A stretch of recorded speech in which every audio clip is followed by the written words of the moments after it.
नमस्कार। बहुजन समाज पार्टी की सुप्रीमो आदरणीय बहन कुमारी मायावती जी ने लखनऊ में 9 अक्टूबर को एक महारैली बुलाई है, जिसमें मान्यवर काशी राम जी का परिनिर्वाण दिवस है और परिनिर्वाण दिवस में एक बड़ी श्रद्धांजलि मान्यवर काशी राम जी को दी जाएगी और उसमें ही आदरणीय बहन कुमारी मायावती जी एक बड़ी रैली को संबोधित करेगी।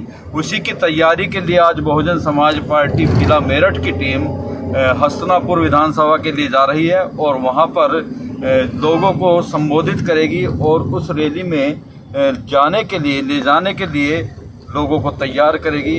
और देखने में यह है कि बहुजन समाज पार्टी के तमाम कार्यकर्ताओं में काफ़ी उत्साह है और बहुजन समाज पार्टी इस बार जो 2027 का चुनाव आ रहा है उसमें एक बहुत बड़ा प्रदर्शन करने जा रही है।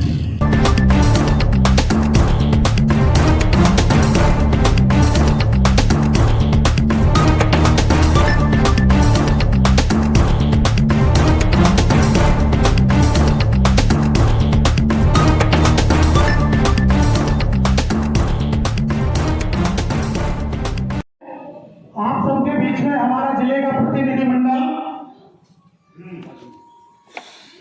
डॉक्टर सुभाष जो जिलाध्यक्ष बहुजन समाज पार्टी हैं, उनके नेतृत्व में और आज की हमारी इस मीटिंग के मुख्य अतिथि 3 मंडल के मंडल कोऑर्डिनेटर श्री जरूर जी और उनके साथ में चल के आए मंडल कोऑर्डिनेटर श्री प्रमोद भाई जी और उन्हीं के साथ में चल के रहे हमारे जिले के भाईचारा के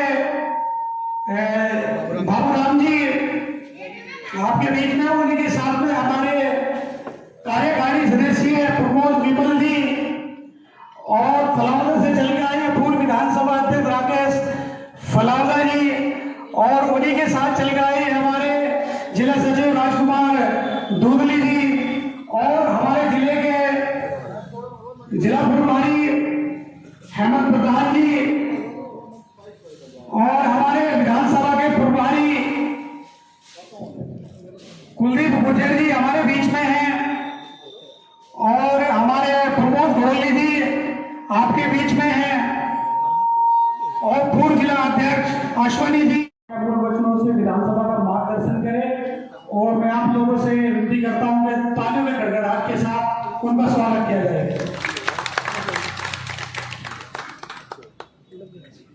बहुत धन्यवाद अध्यक्ष महोदय जी।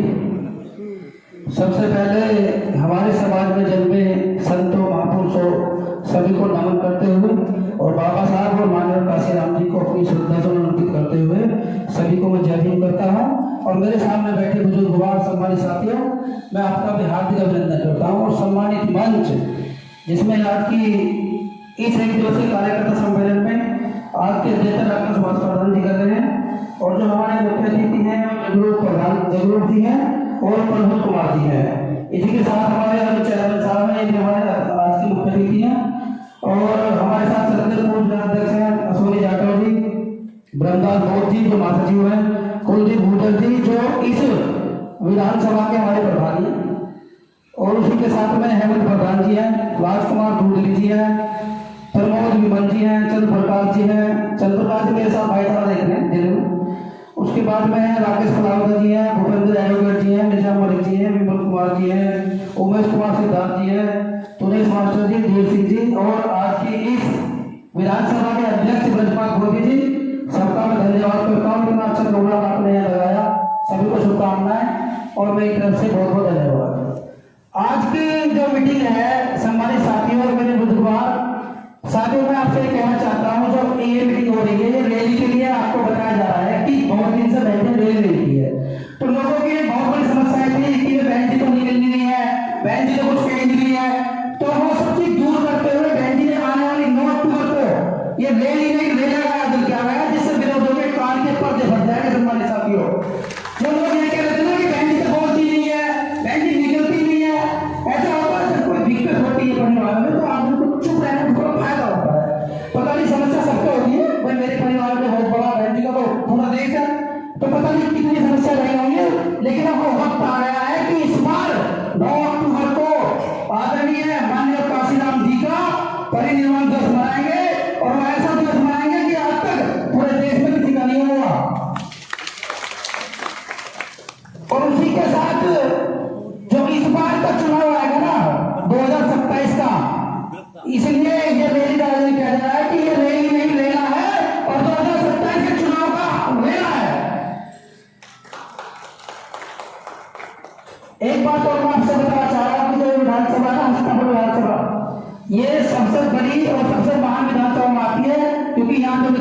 बनाना सरकार अधिकतर इसी की बुनियाद पर। जब से हम देखते आ रहे ना, जो विधानसभा विधायक बनता सरकार उसी की बनती है और इसीलिए अधिकतर हैं लोग मंत्री बनते हैं। तो हमारे यहाँ जो हमारे लोगों ने समाज के वो ये कहते हैं प्रत्याशी कौन है, जैसे दूसरे धर्म में लोग कहते हैं ना कि हमारा प्रत्याशी नहीं, हमें सिर्फ हमारे निशान से रहे, मतलब ऐसे हमारे लोगों को दिमाग में आनी चाहिए कि हमें प्रत्याशी मतलब नहीं है, हमारा सिर्फ चुनाव की हाथी है। ये आप चीज दिमाग में बैठा लो कि हमें प्रत्याशी देगा, हमें सिर्फ देखना बहन जी का हाथी निशान और हमें उसको सपोर्ट करना है। और आने वाली रैली को अभी तो हमारे सामने 20 गाँव के लोग हैं, लेकिन गाँव तो रेट में उन गाँवों में मैसेज किया जाएगा कि जो लोग हमारे कार्यकर्ता है, सेक्टर पे है, बूथ पे है या विधानसभा पे है, वो गाँव वाइज जाके लोगों को समझाना पड़ेगा, तब लोग तैयार हो गए। तुम्हें बताओ पता भी नहीं है, सब लोग मोबाइल से जुड़े हुए, सब लोग अखबार नहीं पढ़ते सम्मान साथियों। तो मेरा आपसे निवेदन ये रहेगा कि जैसे जितने लोग हमारे मीटिंग में बैठे हैं, सब लोग अपने व्हाट्सएप पे, अपने फेसबुक पे इसको जरूर चलाएं कि आने वाली 9 तारीख को लखनऊ चलो, लखनऊ चलो। एक जिन भाइयों के पास अपनी गाड़ी है, अभी मेरी बात बहन जी के यहाँ, तो बहन जी ने कहा है कि सब लोग अपनी गाड़ी पे स्टिकर लगा लें और उसमें एक चीज है, लखनऊ चले 9 अक्टूबर माननीय काशीराम जी का परिवर्तन मनाया जाएगा। ठीक है, समझ सकते हो? तो जितने लोगों पर 2-4 लोगों की गाड़ी होंगी वो अपने गाड़ी पर आज स्टिकर लगा लें कि भाई लखनऊ में रैली है।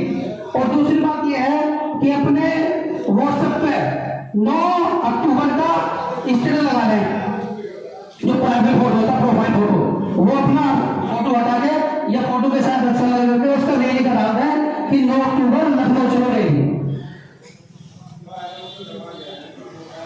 सम्मानित साथियों, आपको ये ध्यान देने की बात है कि जो हमारे महापुरुषों हैं, उन महापुरुषों ने जो बाबा साहब है, उसके बाद पूरे देश में माननीय काशीराम जी को पूजा जाता है हमारे समाज में। उन्होंने पिछड़ों के लिए और अल्पसंख्यकों के लिए और खासकर दलितों के लिए उन्होंने जगाने का काम किया। दुनिया सोती रही, लोग जागते रहे और जिस दिन से वो अपना घर छोड़ा उस दिन से दोबारा अपने घर नहीं गए। उनका अंतिम संस्कार भी दिल्ली बोर्ड में हुआ था। और सुनो, मैं आपके सामने हो सकता बहुत बार हूँ, लेकिन मैंने काशीराम जी को बंद कर दिया 2014 में, ठीक है, जब मैं थोड़ा देखा मात्र 21-22 साल का था और मैं यूपी का सबसे कम चल रहा हूँ 2010 में। मैंने देखा सरकार में काम कैसे होते हो, एक फोन से डीएम उल्टा मेरे को जमीन मिलता था, ये सोचा सरकार को, और हमने इतने काम कराए, अपने क्षेत्र में इतने काम कराए तो आप भी आप पता कर सकते हो।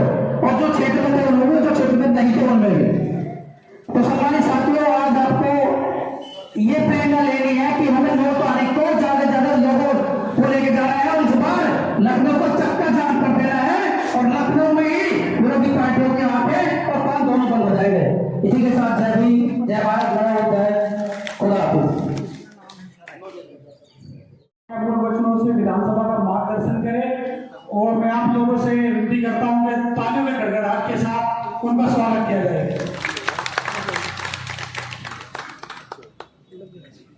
बहुत धन्यवाद अध्यक्ष महोदय जी।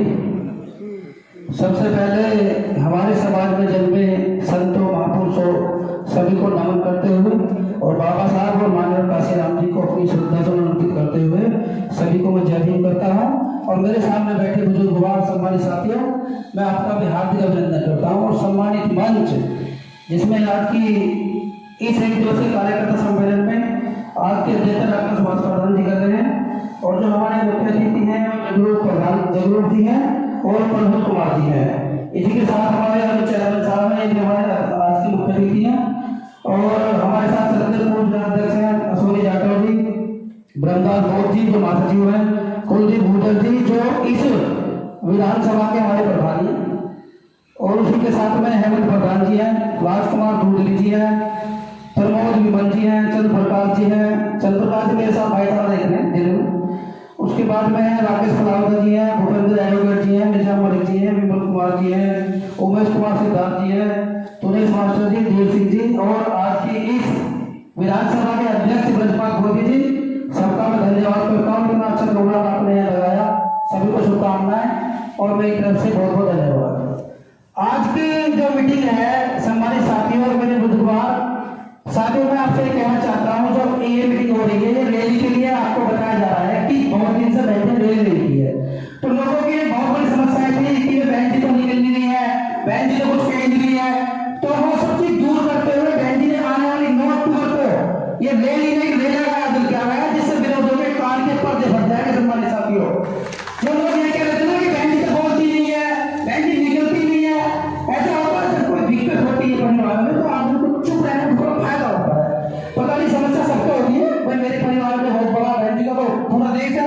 तो पता नहीं कितनी समस्या रही होंगी, लेकिन अब वो वक्त आ गया है कि इस बार 9 अक्टूबर को आदरणीय माननीय काशीराम जी का परिनिर्वाण दिवस मनाएंगे, और हम ऐसा दिवस मनाएंगे कि आज तक पूरे देश में किसी का नहीं हुआ। और उसी के साथ जो इस बार का चुनाव आएगा ना 2027 का, इसलिए ये मेरी राजनीति कह रहा है कि ये रैली नहीं लेना है और 2027 के चुनाव का लेना है। एक बात और मैं आपसे बताना चाह रहा हूं कि जो विधानसभा ना हस्तापुर विधानसभा, ये सबसे बड़ी और सबसे महान विधानसभा में आती है, क्योंकि यहाँ जो विधायक बनता है ना, सरकार अधिकतर इसी की बनती है।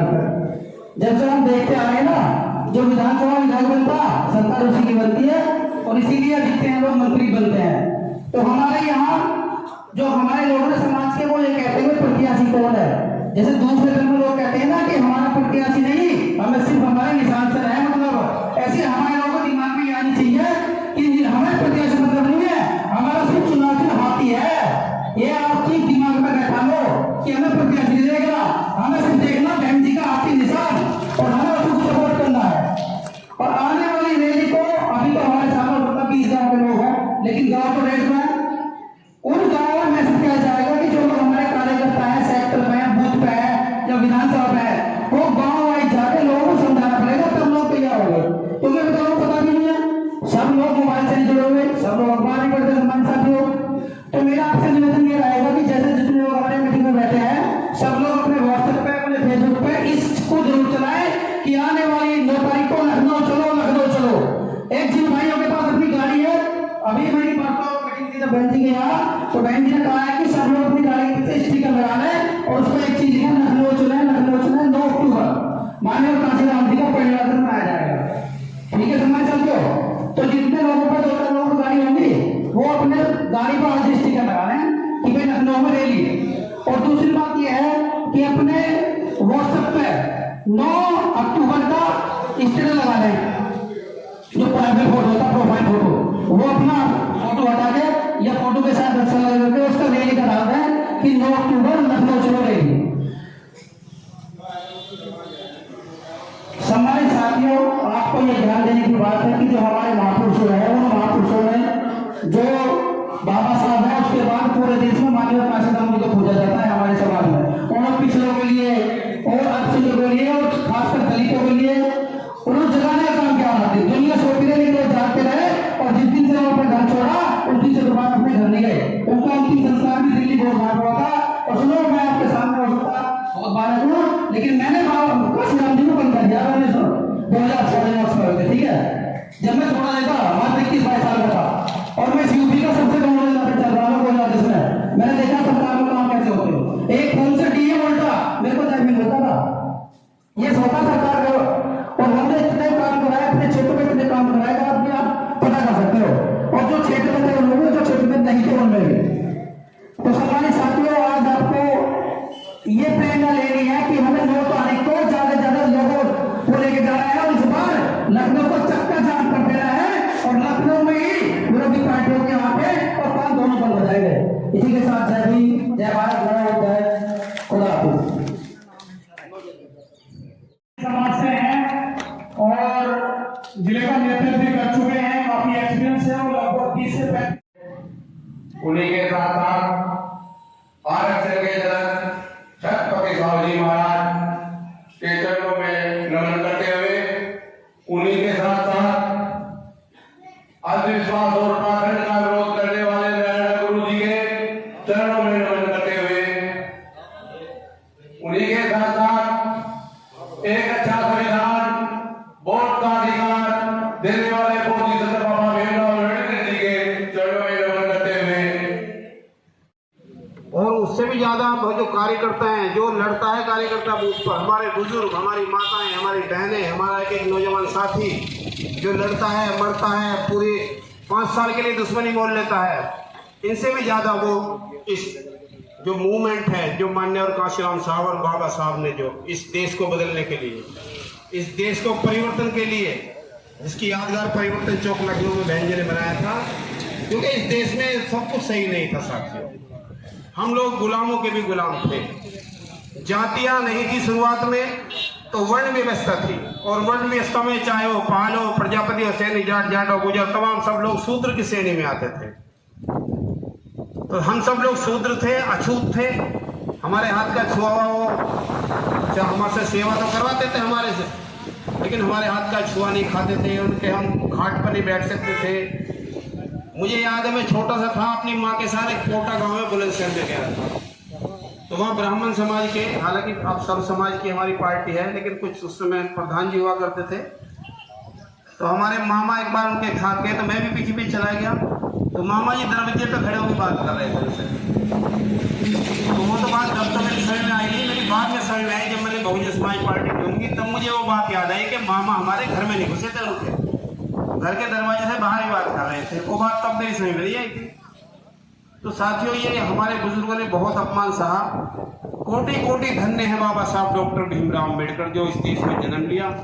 और आज हम सब यहाँ खुले रोड पर ये सभा कर रहे हैं, हम बोल रहे हैं, अच्छे सफेद कपड़े पहन रखे हैं, आप भी अच्छे साफ सुथरे होके सब लोग आए हैं, सम्मान पूर्वक हम लोग आए हैं। यह सम्मान किसने दिया? हम भूल जाए उन्हें, आप भूल जाओ, आसान है। लेकिन जिन बुजुर्गों ने ये पीड़ा सही, बाबा साहब ने जहाँ जूतों के पास बैठ के अपनी पढ़ाई शुरू की, कलेजा खड़ा हो जाता, रोंगटा खड़ा हो जाता। साथियों, सोच के देखो, अगर हम 5 मिनट भी सोच लें तो हम अपने जीवन के ये कुछ अनमोल क्षण, कुछ समय, इस बहुजन समाज पार्टी जो हमारे महापुरुषों की पार्टी है, जिसने हमें जीना सिखाया, हमारे महापुरुषों को इज्जत दी, उसके लिए अब पिछले 3-4 योजनाओं से भारतीय जनता पार्टी की सरकार है। क्या मिल रहा है आपको बताने की जरूरत है, सब जानते हैं अच्छी तरह से। अपमान, तिरस्कार, कोई हमें अवसर नहीं मिल रहे। हमारे बच्चों की, छोटे छोटे बच्चों का वजीफा तक खत्म कर दिया। जो हमारे बच्चे बीएड करते थे, शिक्षक और बीटेक करते थे, उनमें उनके लिए छात्रवृत्ति आती थी, सब खत्म हो गई। अधिकार सारे खत्म हो गए, नौकरियां सारी खत्म हो गई। क्या बचेगा? अगर इस पीढ़ी ने अब काम नहीं किया तो आने वाली पीढ़ी वास्तव में गुलाम बन जाएगी। ये कहने की बात नहीं है, कोई जंजीर नहीं बांधता गुलामी के लिए। हमारे अधिकार खत्म हो गए तो हम वापस गुलाम बन गए, हमारे लिए अवसर नहीं बचा तो हम गुलाम ही बन गए। मजदूर बनना गुलाम बनने के बराबर ही है साथियों। तो हमारे अभी सैनी जी बताए थे, बहुत जोशीले हैं, मुझे याद आ गए स्वामी प्रसाद मौर्य जी की और बहुत सारे नेता। बहन जी ने सबके लिए द्वार खोल दिए। अब देखना, पिछले अब आने वाली इस रैली के बाद सैकड़ों हजारों की संख्या में जो हमारे पिछड़े समाज के और हमारे दीगर समाज के नेता पार्टी छोड़ के गए थे, वो सारे आने जा रहे हैं, आप देख रहे होंगे। और एक दिन वही अखाड़ा जमेगा जो 2007 में जमा था। पूरे बहुमत के साथ बहुजन समाज पार्टी की सरकार उत्तर प्रदेश में सत्तासीन होगी। और आने वाले 2029 में जो बाबा साहब का सपना था, माननीय काशीराम साहब का सपना था कि सारा भारत बौद्ध में होगा। अभी नेपाल देखो, वहां बुद्धिस्ट बन रहा है प्रधानमंत्री। वहां उन्होंने खदेड़ के मारा, मैं नाम नहीं लेना चाह रहा किसी का, लेकिन जनता भी एक दिन ऐसा ही कर देगी अगर ये लोग नहीं सुधरे। अब दिखाने के लिए नौकरियां खोली है, वो दरोगा की नौकरी कर रहे हैं, टीचरों की नौकरी खोल रहे, दिखाने के लिए, ताकि चुनाव आ रहा ना 27 का। तो साथियों, किसी भी बहकावे में आने की जरूरत नहीं है। जरूरत है तो अपने उन नौजवानों को समझाने की जरूरत है। उन्हें बिठाइए अपने घर में, अपने मोहल्ले के जब लड़कों को बिठाइए और उन्हें समझाइए कि इतिहास में क्या हुआ है और भविष्य में क्या होगा। और आज जरूरत है बहुजन समाज पार्टी के साथ खड़े होने की। आज एक नौजवान की जरूरत है। वो बहकावे में आ रहे हैं, सिवा वोट काटने के कुछ नहीं होगा। अपनी शक्ति को इकट्ठा करने की जरूरत है। तो मैं यही कहूंगा, बाकी हमारा बहुत सारे साथियों ने बताया और बताएंगे, लेकिन मैं तो सिर्फ यही कहूंगा कि आप यहां से जाने के बाद एक व्यक्ति भी अगर 10 लड़कों को समझाएगा, बड़ा आसान है। आपके मोहल्ले की ईमानदारी से देखो, लक्ष्य बता रहा हूँ, छोटा सा लक्ष्य है। इतना सा काम कर लोगे तो 2027 में सरकार आ जाएगी। एक व्यक्ति, सम्मानित पार्टी का पदाधिकारी, चाहे वो पद पे हो या ना हो, 10 लड़कों को समझाए बिठा कर, देखो बेटा ये हुआ हमारे साथ। अभी नए बच्चे हैं, उन्होंने शायद बहन जी को भी नहीं सुना, साहब काशीराम को भी नहीं सुना साथियों, क्योंकि बहुत समय से रैली भी नहीं हुई। तो ये सच्चाई है। और टीवी मीडिया पर आजकल बच्चे देखते नहीं है, ज्यादा और चीजें देखते हैं, काम की चीजें नहीं देखते, साहित्य नहीं पढ़ते हैं। पता कैसे चलेगा उन्हें आप बताओ, बिठा के बताओ, घर में बुला के चाय पिलाओ उन्हें, तो देखो बेटा ऐसा हुआ और ये हम तुम्हें समझा रहे हैं। अगर मिलेगा तो दलित समाज के इकट्ठा होने से मिलेगा, और पिछड़ा समाज के भी लोगों को समझाने की जिम्मेदारी हमारी है। हम और हमारे बहुत सारे साथी गांव-गांव जाएंगे, पिछड़े समाज के लोगों को समझाएंगे कि सबसे ज्यादा नुकसान इस सरकार में हुआ तो पिछड़े समाज का हुआ। जातिगत जनगणना भी सरकार ने नहीं होने दी है। 54% से भी ज्यादा आबादी इस देश में है और आज ये राज कर रहे हैं तो केवल इस पिछड़े समाज की वजह से काम कर रहे हैं, जिन्हें धर्म के नाम का घंटा बजा रहे हैं, राम के नाम का, देवताओं के नाम का धार्मिक योजनाएं, इनके बाबा भी इनके प्रचार कर रहे हैं, कहीं हिंदू राष्ट्र का प्रचार कर रहे हैं। लेकिन धन्य है ऐसे जो हमारे बेचारे बहुत सारे प्रवक्ता, बहुत सारे हमारे मीडिया के लोग हमारा साथ दे रहे हैं, वो इनके धर्मांध जो इसका वाल चला रखा है इसको काटते हैं साथियों। लेकिन आप लोग कर सकते हैं, वो अपने मोहल्ले में 10-10 युवाओं को समझाओ। अध्यक्ष जी मैं निवेदन करूंगा कि मुझे ऐसे साथियों के नाम दें और जो पिछले समाज में लोग हैं उनको समझाने के लिए हम तत्पर हैं। मैंने पूरे 5-6 महीने का रेस्ट लिया, बहुत बढ़िया वाला पावर नैप कहते हैं जिसे दिन में 8 घंटे की नींद ले लो तो पावर सी आ जाती है। तो मैंने भी 5-6 महीने का पावर नैप लिया है और अब मैं 2027 तक घर में बैठने वाला नहीं हूँ साथियों।